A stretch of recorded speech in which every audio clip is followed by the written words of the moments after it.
We're so glad you could be here for our first parent forum at Sedge Garden Elementary School. This is a new format that we're trying this year where we make our time together more interactive and a discussion about your concerns, things that you would like the superintendent to know.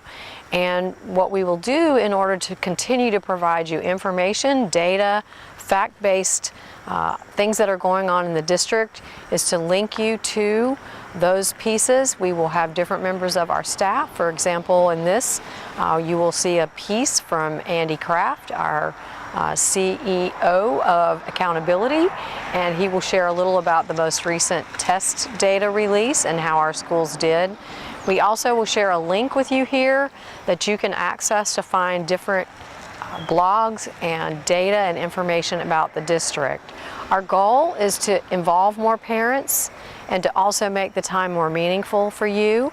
We will have 4 of these sessions throughout the school year, this being the first, where parents are invited to come and just have a conversation with us so that we can learn from you.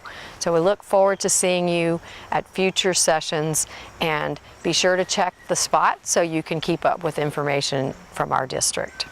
Hello parents, my name is Andy Kraft. I work in accountability for the school system, and I want to provide you with a brief overview of our results from the 2016-17 school year. We measure the proficiency of students as well as student growth, and our results were good. We're encouraged. I'd like to share with you some of the high points right now. There were 4 major turning points that we were excited to see in our district in the 2016-17 school year. 32% of our schools exceeded expected growth. That's a dramatic increase from the year before, where only 11% of our schools exceeded expected growth.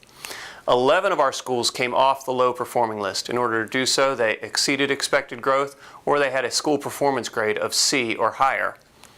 In addition, we had a dramatic increase in our Math 1 scores, an increase of 7%. That is 7% more students proficient on the Math 1 EOC, which is taken by some students in the 8th grade and other students in the 9th grade. And finally, the percent of students that are proficient in biology increased 2 years in a row to 58%. We are one of the leading urban districts in the state in terms of our biology outcomes. That's something we're particularly excited about. So moving forward, there are other things that we want to continue to focus on. We don't want to have any schools on our low performing list. That's one area of focus that we have as we move forward.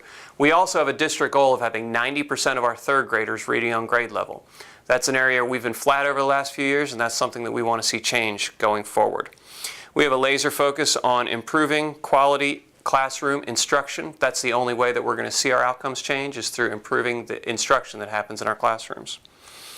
And finally, we want to see what's working at the many schools that improved their growth outcomes last year, and we want to replicate that in all of our schools across the district.